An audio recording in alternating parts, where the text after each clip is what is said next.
санаа эрхэм хүндэт сонсогчдоо. За MN History байна. За манай MN History channel нь юу хийдэм бэ гэхлээр ер нь бол түүх ярьж өгдөг channel байгаа. Тий, түүхийн мэдлэгээ сайжруулж, түүхийн мэдлэгтэй болмоор байвал энэ channel-ийг үзээрэй. Тий, энэ ер нь миний ярьж байгаа зүйлдээ санал нийлэх зүйл бий, санаа зөрөх зүйл бий. Хэрвээ буруу юм гарсан бол комент хэсэгт бичээрэй. Бас лайка дараа, саба дараа. За ингээд бичлэгээ эхлүүлцгээе. За. Би өмнө нь хэлсэн шүү дээ түүхийн 5 ай гэж. Ер нь түүх үзэхийн өмнө яг түүхийн 5 айг үзчихэд энэ хүний өсөл рүү ордог байхгүй. За. Дэлхийд анх хүнийг зүүн Африкт 5 сая жилийн өмнө үүссэн гэж үздэг юм билэ. Үздэг. Тий, 2 хөл дээр явагч биш гэд үздэг. За тэр хүмүүс нь ер нь аратан амьтдаас өөрсдөө аврахын тулд бас хоол хүнсээ бэлтгэхийн тулд энэ чулуун гар сүхийг хийх болсон. Эхэнтэй бол зүгээр эрэлзэн ромб хэлбэртэй нэг чулуу гэсэн юм лээ. Хурц үзүүртэй. Тийм. Ер нь бол хүн анх өвс энэ урамлаар хоолдог гэсэн юм билэ. Даанч мөслөгийн үе болоод мах итгэээс өөр аргагүй болоод өвс ногоо хоордож бас нөгөө дулаалах хэрэгтээс хүнд үс гэж бараг байхгүй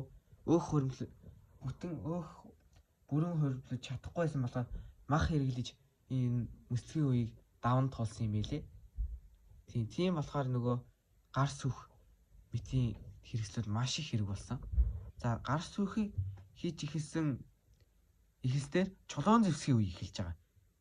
Чулуун зэвсгийн үе нь энэ хүн 3 зэвсгийн үед хуваагддаг шүү дээ. Чулуун зэвсгийн үе, хүрэл зэвсгийн үе, төмөр зэвсгийн үе гэдэг. За чулуун зэвсгийн үе нь 3 ай хуваагдана. 3 анги хуваагдана. Дээд, доод, дунд, дээд гэдэг. Чулуун доод үеийн палеолит, дунд үеийн мезолит, дээд үеийн неолит хэмээн нэрлэлт юм билээ. Харин палеолит нь бол бас 3 хуваагддаг. Доод, дунд, дээд гэдэг. За палеолит нь бол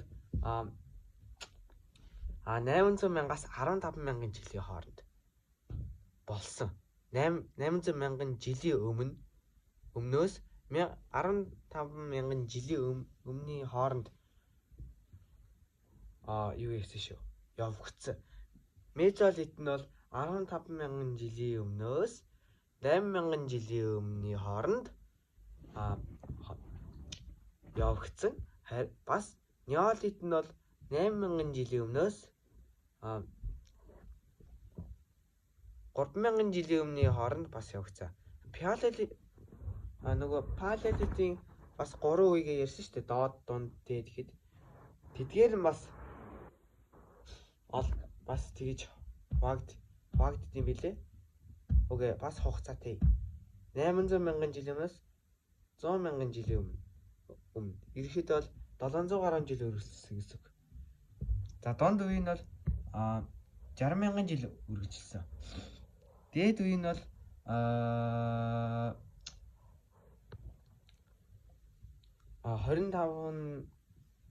25 мянган жилийн өмнө үргэлжилсэн юм билээ.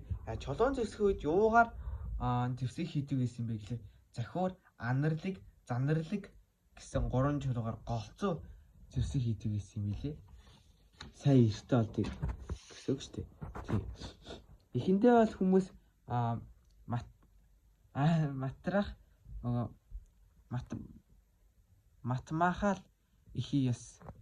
матмахал ясаар явдаг гэсэн юм билээ. Ихий яс гэсэн үг. Сүүл рүүгээ бол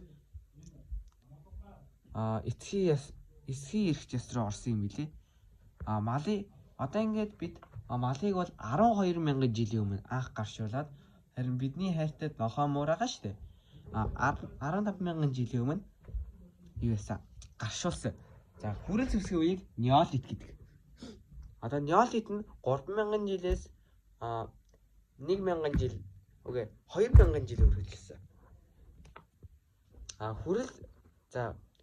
Хүрэл зэвсгийн үеэс голцоо цагаан тугуулаг зис мэтийн элементүүдийг нээж ашиглаж эхэлсэн.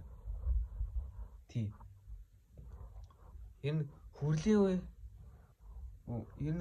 үеэс голцоо ингээд хадны хэсэг зураг дөрвөлжин болж хэрэгсөөр буган чөлөөс гişгээр алдартай археологийн олдворууд голцоо олддог. Тийм.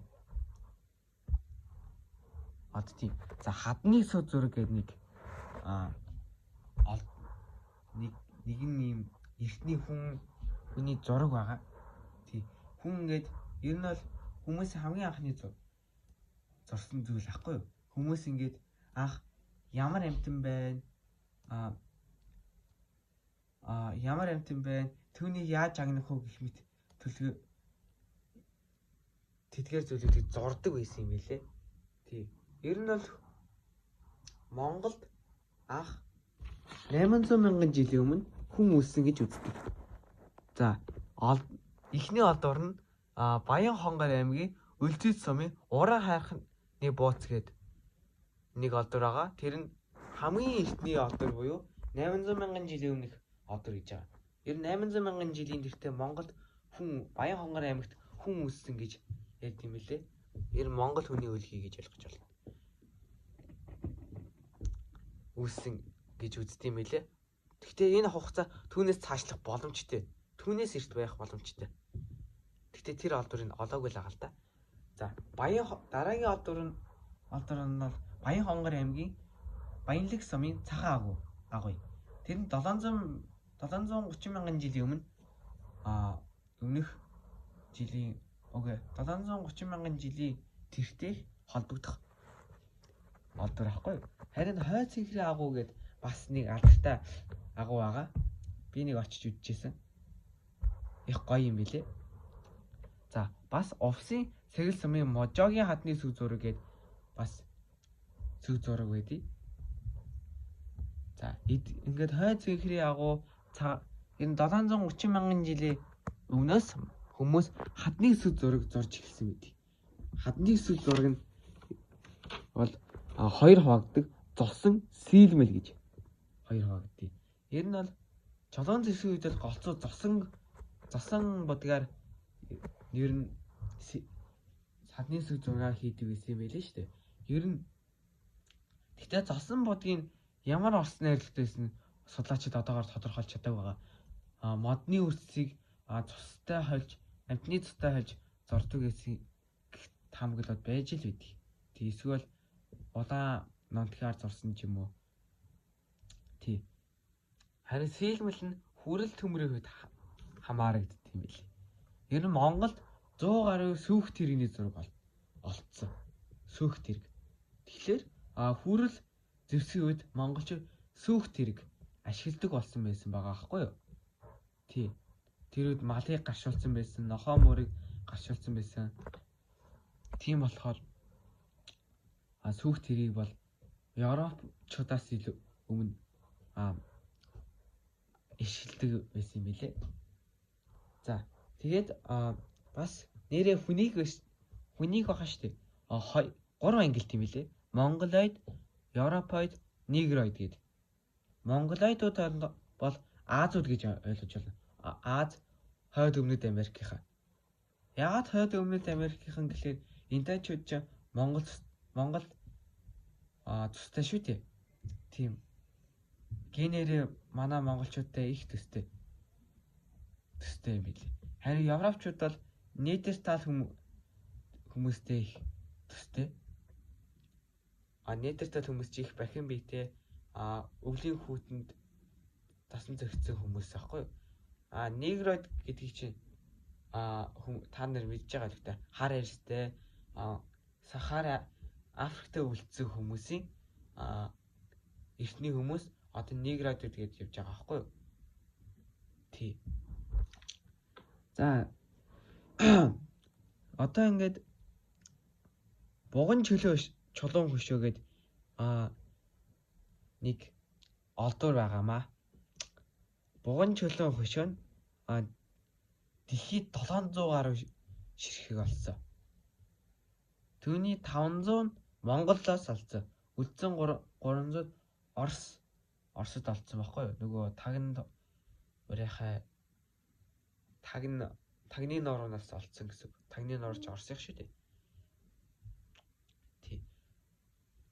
Ер нь голцоо богоо хөшөө хамгийн дээдлээ нэг 2 м өндөр байдیں۔ За тэгэхээр бугуун чөлөө шиг чинь 3 хэсэг хуваагддаг. Дээд хэсэг, донд хэсэг, доод хэсэг гэдэг. Дээд хэсэг нь бол нар сар одыг юу вэ? Одыг зурсч тэмдэглэсэн байдیں۔ Донд хэсэгт дээшээ тэмүүлж буй буг тэмдэглэсэн байдیں۔ Манай гол сэдв шүү дээ. Доод хэсэг нь зэвсэг гар багажнуудыг тэмдэглэсэн байдیں۔ Судлаачид үүнийг яаж юу тайлбарлах та ингэж тайлбарлая. За, нар сар од нь бол Деважин Тэнгэрийн орон гэж орныг билэгддэг. Харин донд хэсэг нь одоо бидний амьдарч буй үе гэх юм уу да. Доод хэсэг нь нэг үгээр бол 5 гэж ойлгож байна. Дандаа хүнд хүчээр ажил хийлгүүлдэг, дандаа тулдуулдаг нэг тийм үе. Судлаачид бол тэгж үзэж байгаа. Харин бугуун чөлөө шин дандаа хэрэгсүүртэй голцоо олддог. Бас зурсан байдлаараа таг нь Монгол хэмээг 2 хуваагддаг. Тагных нь бол бууга боддоор зурдаг. Ер нь бодит буг шиг. Харин Монгол бол хамаагүй сүрлэг уран хийцтэйгээр зурдаг юм билээ. Зурсан олд юм билээ. За, хэрэгсүүр нь бол бүлэг иргэдийн бош судлаачид үстэй бүлэг иргэдийн бош эсвэл дахлын байгууламж гэсэн 2 зүйлээр ашиглагддаг байсан юм билээ.